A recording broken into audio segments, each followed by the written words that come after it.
नैना recording studio Jehanabad.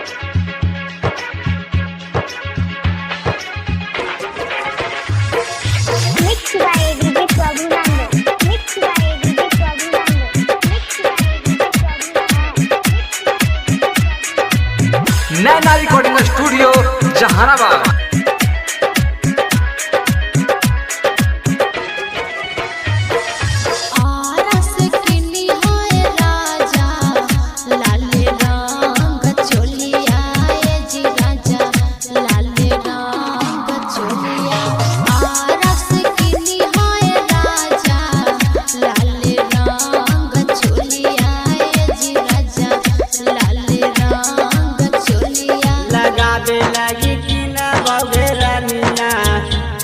लगाबे लगी कि न बगेरनिया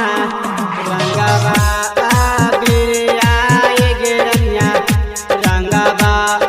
बिरिया आरस किनी होए राजा लाले रंग चोलिया जी राजा लाले रंग चोलिया आरस किनी होए राजा लाले रंग चोलिया जी राजा लाले रंग चोलिया लगाबे लगी कि न बगेरनिया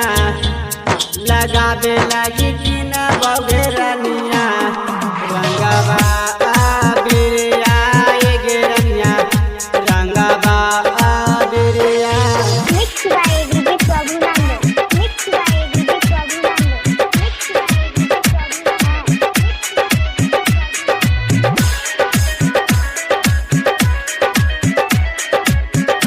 नैना रिकॉर्डिंग स्टूडियो जहानाबाद। हिल ससे लई होए राजा लमकी पिचा करिया जी राजा लमकी पिचा करिया मसौड़ से लई होए राजा लमकी पिचा करिया जी सैया लमकी पिचा करिया लगाबे लगी कि न बगेरनिया लगाबे लगी कि न बगेरनिया रंगवा बिरिया गे रनिया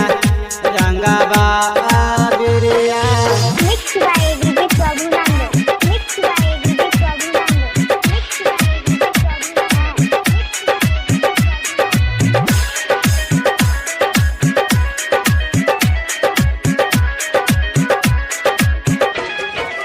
सबर कर मनवाए राजा रंगी जो बनवाए गोपिया रंगी जो सबर कर मनवाए राजा रंगी जो बनवाए गोपिया रंगी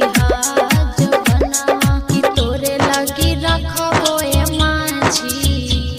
कि तोरे लगी रखबो ए चंदन चोली के खजनवा जी चंदन चोली के